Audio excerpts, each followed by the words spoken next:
the thing went off again. So let's try again. From an intellectual, yeah, intellectual standpoint. Lovely day out there. Intellectual standpoint, where, okay, so I was involved a lot in commercial redemption, and I wasn't involved in the commercial redemption back in the day, with the Montana Freemen and Roger Elvich. I wasn't involved in how I would have liked to have been involved. Obviously, I would have liked to have been involved. But anyway, they left legacies, and I was lucky enough to come into contact with people who could put me in the right direction when it came to these ideas that the Montana Freemen were espousing to, and were putting into practice politically, and were basically running their own state. And they were teaching people in California, and they were teaching people all over America and Canada. So, I don't know when affirmative action came in, but the predecessors of the commercial redemption movement were the Posse Comitatus, and that started in the 60s. So they were based in California, and the well-schooled people, well-learned people. So the thing is, like, my history, if you watch the history and development of trust law in England, that's my magnus opus, as it were, on trust law. It's like an hour long or something.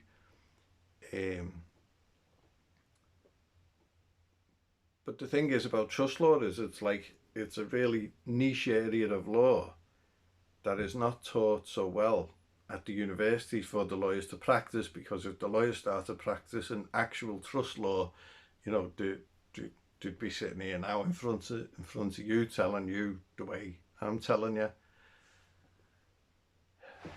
Because it's all about equity. What equity do we have in our land, in our homes, in our life, in our jobs, in our money system, in everything that we do? What equity do we have built up? What equity are we allowed to access that rightfully we have the access to that?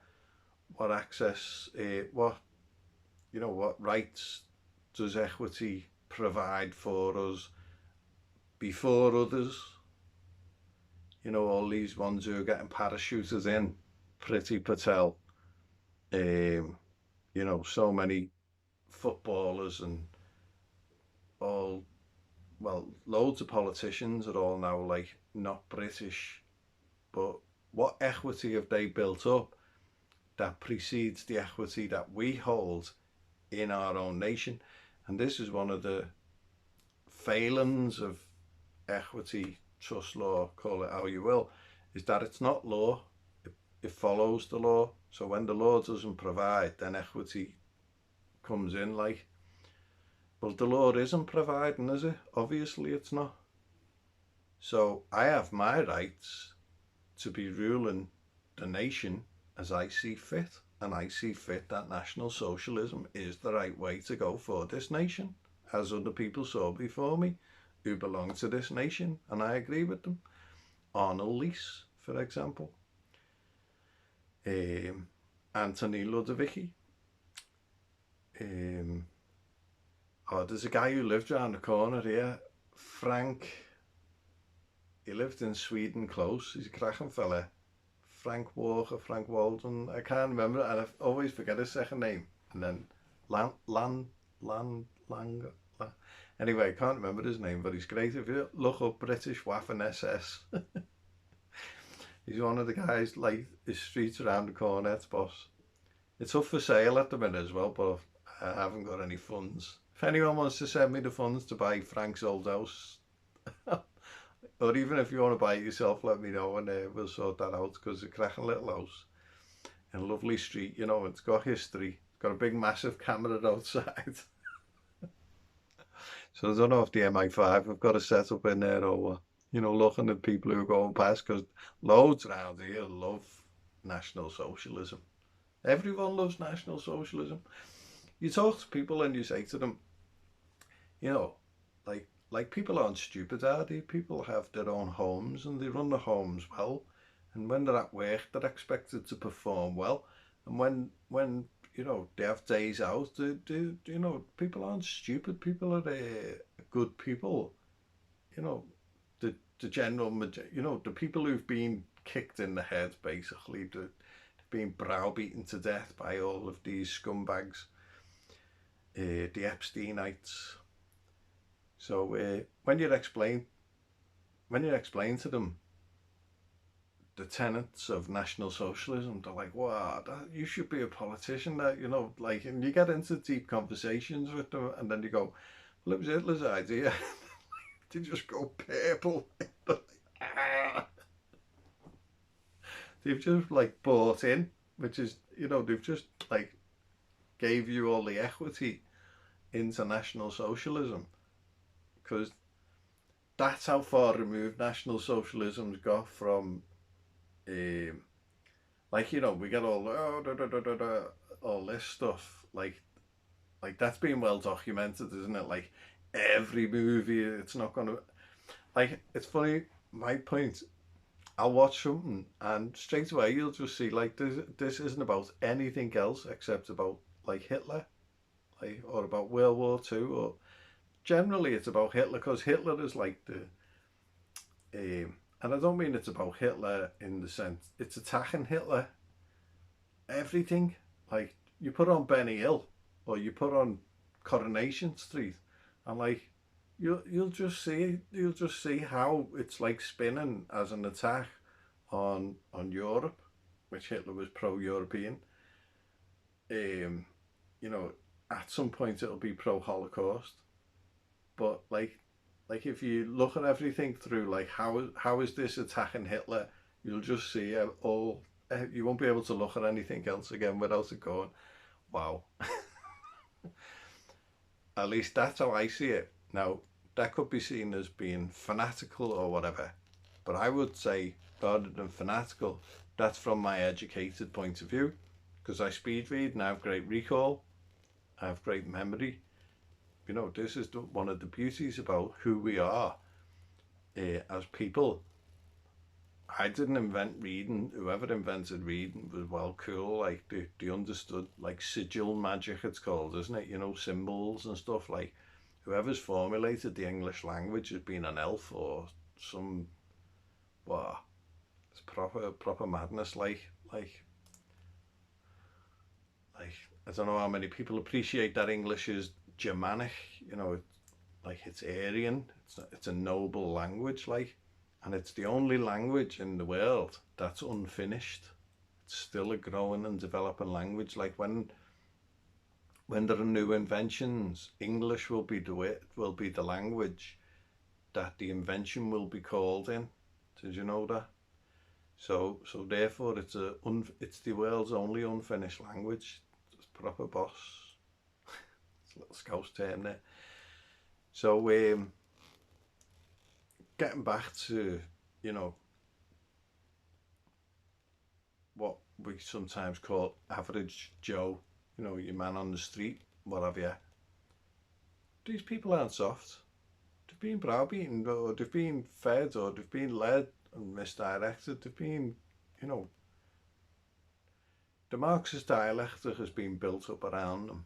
So that's all they know what to believe in. So who was the family therapist who NLP was based on? Virginia Satir. She said that people will do, they'll die before, you know, they change familiarity. Like a lot of people are like that, and that's only down to the conditioning. You know, if you were ever like I was brought up during the Cold War, I was obsessed with the Cold War. I always like, what's going on over in Russia? You know, why? You used to see all these blockhead mathematicians and physicists, and they never amounted to nothing, and they were all spewing out of Russia. You know, what are they called? Defectors. in exile. And they used to have these things on BBC Two, like science programs and stuff, because I never used to go to school a lot. So I used to watch all of the education programs that were on in the morning and in the afternoon, but generally the morning, because they used to have telly time as part of the class. And a lot of the like throughout the old school curriculum, not just in the school I was in. But yeah, I never used to go to school. I mean, I did. I used to go a lot, but I didn't as well. I used to watch the telly a lot. I was always watching the telly. I was just obsessed with watching the telly. Like, I never really understood why, but I just thought that it was a better source of information than playing out. Or, you know, I hadn't got all the information I needed to know what I was dealing with to go and play out yet. I'm only just getting to that point now. Like feeling comfortable that I can practically apply what I've learned. Because anyway, so yeah, so all these people do were spewing out of the USSR, and they were all touted as being this, that, and the other. But for my life, and I've looked at it, you know, from the Cold War, we're now in the post-Cold War period, and and I have yet to see any major thing that has been attributed to any of these defectors who were welcomed in. You know, when there was a lot of people who could have defected who didn't. Okay, maybe what was her name? Not Nadia Kamenetz, Olga Korbut. Maybe, you know, but you can understand why she would be allowed to defect. There's a thing, it's called oh, what's it called now? Anyway, it was about sexpionage. Sexpionage. It's a documentary from back in the day. I think it's the 80s or something, and it's trying to, like, you can imagine people sitting at home back then, you know, before the internet, because the internet, I mean, I was the first one to finish it. I've read everything on there. There's nothing I need to read that I haven't read. I've read everything I need to know. Like, I'm the first to finish the internet. Don't care what anyone says. Obviously, I haven't read everything on the internet, but I've read everything that I need to know to put all the pieces together. So I've finished the important side of the internet. You know, the rest is all bunting and toy.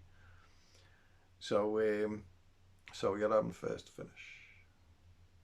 I think I should get some reward for that. Right. So where about we? USSR and all of these. Like, it was dead stark over the year. You know, my mum and all their mates and everything. They just loved pageantry and you know, fluff and all, you know, all stuff, like, you know, they just love things to be nice, basically. And in, like, my dad was like what would you say? Like, he was for the worker, you know, he was a worker himself, so he was for the worker. So I admired my dad growing up. He's still alive, like, I admired him so much. It's just like, wow. But I never knew him. I never knew anything about him. But then I went to work with him when I was, what, 14. So I'm on the building site at 14. And and I didn't, you know, I was into music, but I became a trained bricklayer. So they didn't want me to go to school for the fifth year. Like, the lads on the job, they said I should stay on the trowel to, you know, stay on the building site, and I'd be the best bricklayer in Liverpool by the time I was 21. Which, you can see the wisdom in that. But my mum wouldn't have it because she wanted me to go to university, which was never going to happen. Not that I didn't have the aptitudes or potentials, but we just didn't have the teachers who had the will, really, to push me specifically, you know, talking about me, to push me the way I needed to be pushed at the time, which probably wasn't a great push. But anyway, I became obsessed with, like, growing up, the Cold War, as I say. and propaganda that I could find always stark, and I could never understand why it was so.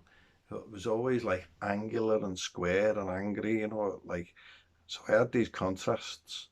Like my dad wasn't an intellectual in so much as he would reading any, like he wouldn't know the books or nothing like that. He'd only be reading the paper. But he used to get the Observer on a Sunday, and it was about this thick, and I used to just swim in it. And he used to have mates with me, like, for robbing his paper, because it was about £1.20 or something.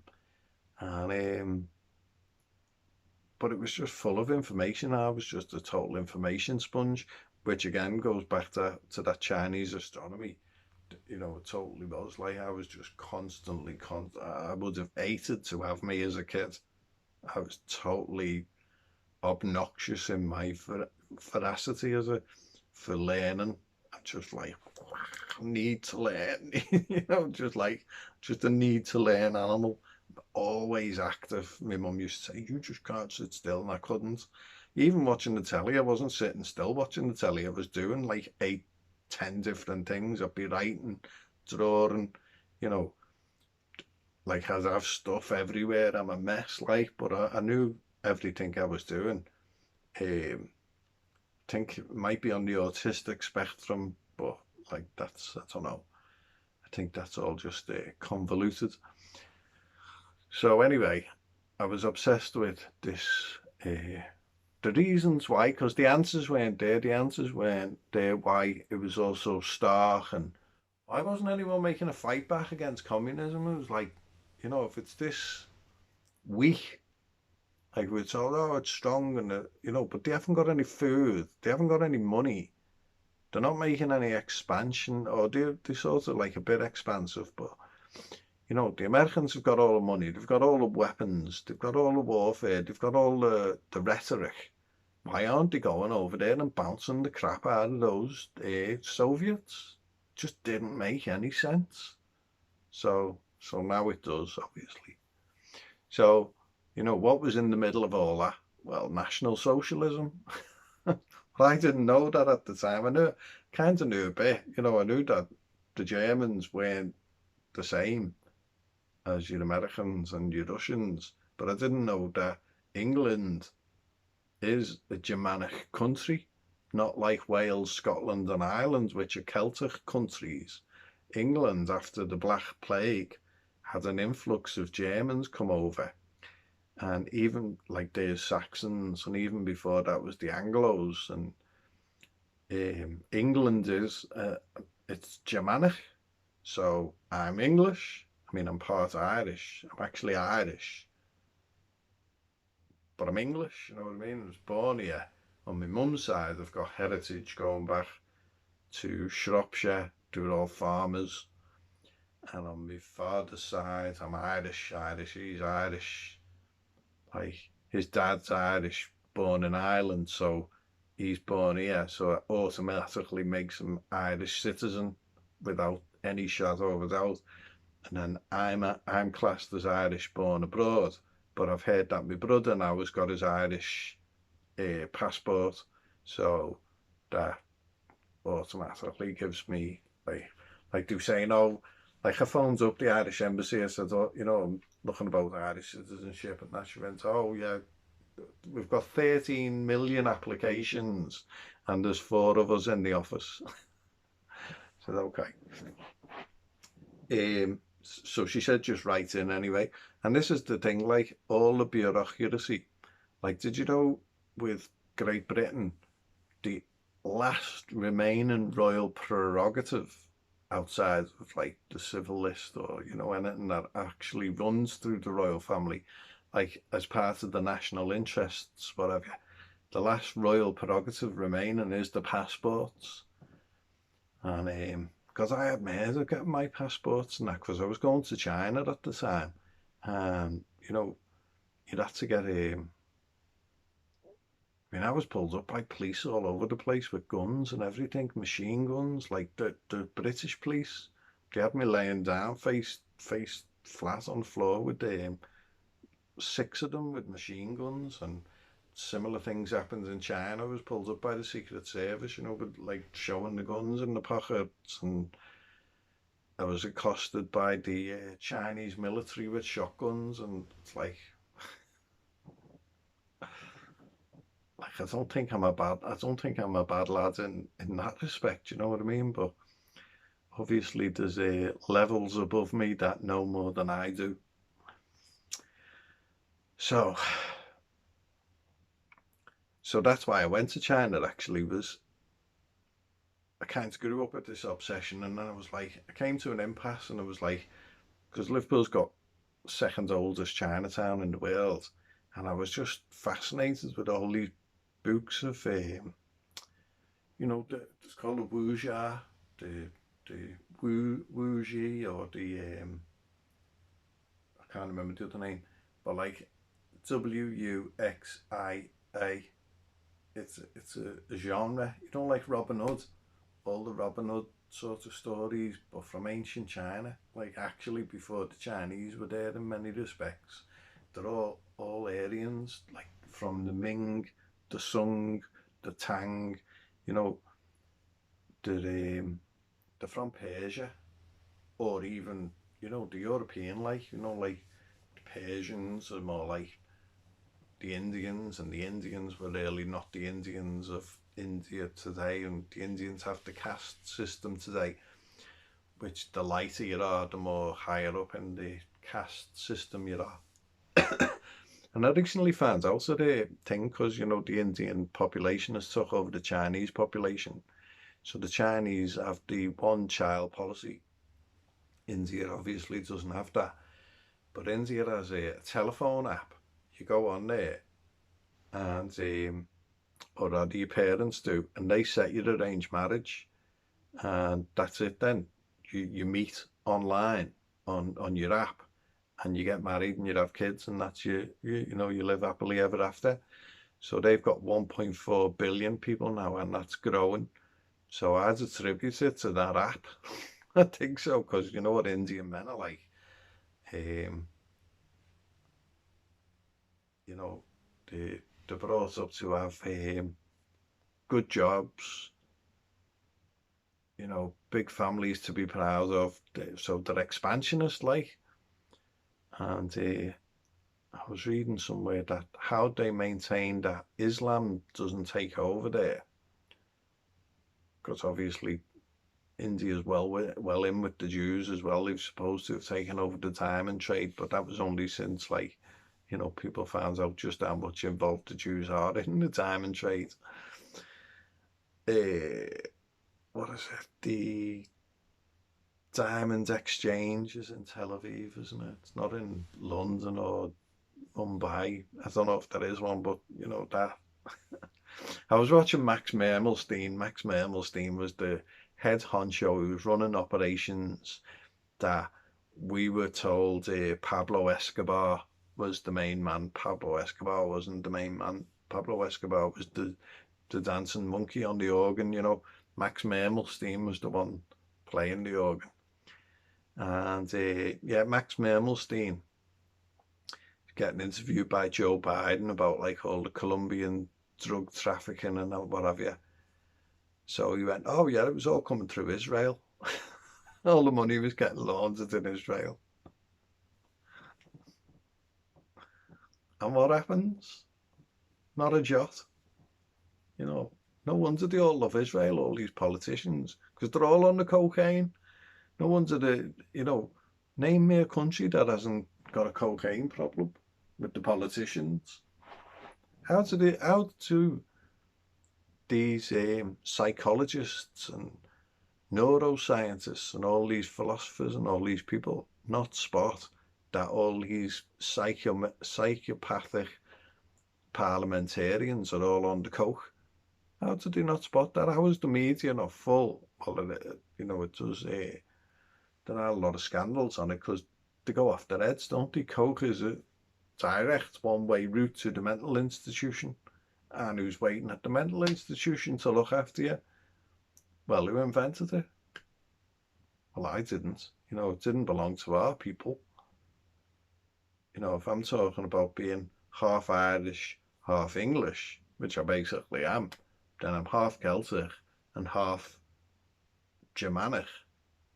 It doesn't belong to our people. If anything, if you read Jung, you know, the first psychiatrist, he was trying to fix things.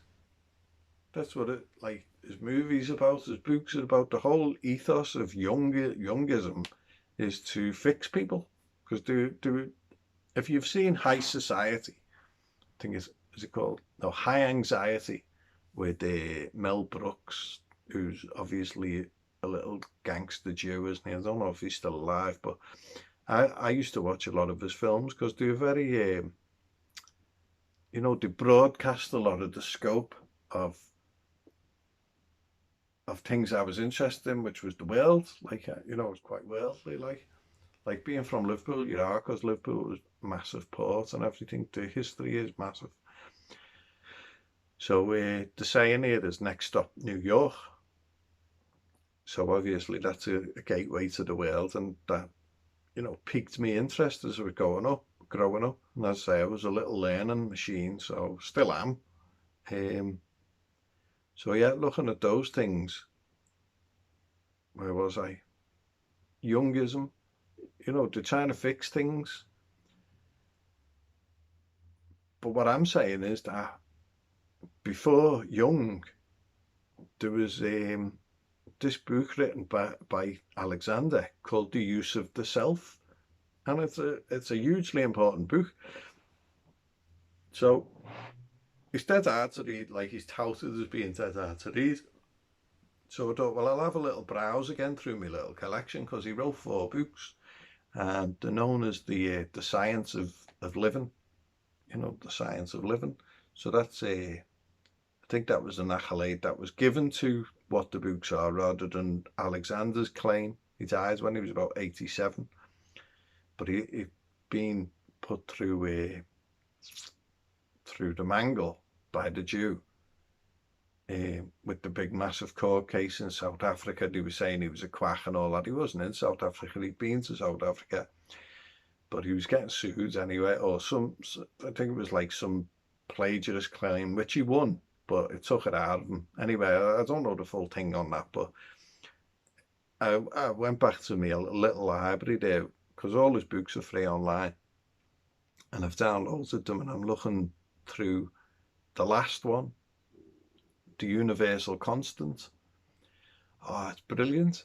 It's like it's just dead well written, you know. It's a conversation, and it's as pertinent now as I'm sure he meant it to be then. Like, obviously it's dated because he's aiming at people. I think what it is like he thought the first 3 books would cover that everything that people needed to know when they were you know, studying his work and everything. So this last one is like, bloody hell, how can you not get this? It's like that, and that, make that, and there you go. You don't need any more. It's like dead easy. So it was a bit of an epiphany to me, and it has inspired me actually to make these what's now a 3rd video, because the machine keeps going off, don't know why. Yeah, so the universal constant, what he's saying is, he said, I can't believe it. He said, I look at people's faces in every day. Well, I've just started to be looking at people's faces. And he said, I look at people's posture. So I've just started looking at people's posture. Just this morning, actually.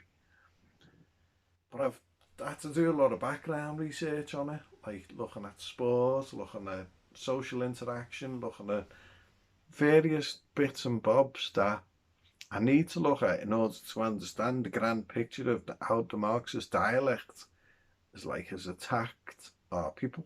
Because you've got to think about National Socialism was basically pushing back Marxian dialectism, as Marxian dialectism was trying to push, like, National Socialism was like defensive, but it's being touted as being the aggressor, and it never was the aggressor.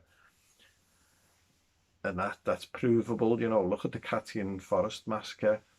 Look, Stalin was already in Poland, like, before Germany had sort of entered the Danzig corridor, which they would only do to reach the island what had been made from the Versailles Treaty, because the people who made the Versailles Treaty, they knew exactly what would happen if they'd done that.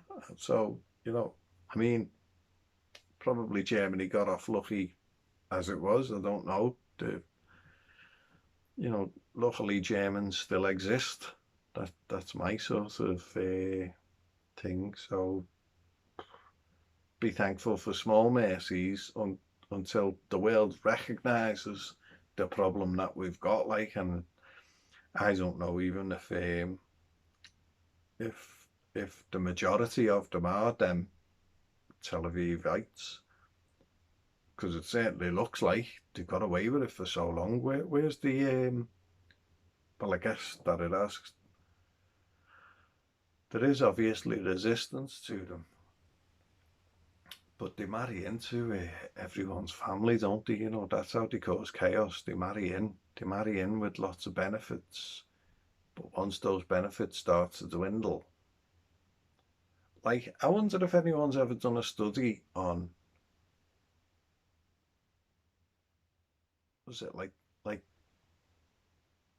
how destructive it's been for people to marry into that lot versus how much benefit they've had from marrying into whatever families they've married into. I just wonder if anyone's done a study on that, because like the Marquis of Londonderry, he wrote a book called Ourselves in Germany, and he was dead pro-German, dead anti-war. He was trying to change the education in Ireland so that it was a fairer education for the children and not wrapped up in all of this crazy secular, is it called secular? I don't know, whatever. He was just trying to give people a decent chance to be educated to the standards that they need to for where I guess he figured industry would go. He was the Lord Chancellor, and he was also cousin of Winston Churchill. So the thing is like, he's wrote this book, and he'd been to Germany 7 times, and he'd met Hitler, and didn't see a problem. And he was, as I say, he brought this book out, I think 1938, the same year that Stalin's book came out, Historical and Dialectical Materialism. So the kid, he was on the ball. Anyway, it only turns out that I think his daughter ended up marrying a Goldstein, or his granddaughter, I think his daughter. So, they've obviously corralled around here, because he must have been something of an anti-Semite. He must have been. He must have known what was up. But Churchill overran him anyway. Churchill wasn't even elected. So you've got the Lord Chancellor there who belonged to the party who was elected. Churchill walked the floor from, a party who wasn't ruling into being the party that was ruling, and became the leader. And then was now running operations during World War II. That's when he became leader. He didn't become leader before World War II. I think it was 8 weeks or 8 months or something, for the first, yeah, it must have been 8 months, because the first 8 months it was called the phony war, wasn't it? No one believed Germany was at war with us. They weren't at war with us. They weren't at war with anyone. Who were they at war with? They were only trying to get to the Danzig corridor to bring the people back who were being attacked by all the other fellas, the Tel Avivites. We heard about these pogroms, but we don't hear about reverse pogrometry, do we? Which is like, if you're sitting at home now wondering why you've got no money in your wallet, you've got no future to look forward to. Your kids certainly haven't got a future. Things are looking rather desperate. Africa population is booming. Almost 2 billion people. The Nigeria has got nearly more, and will pass the population of America soon. 300 million people.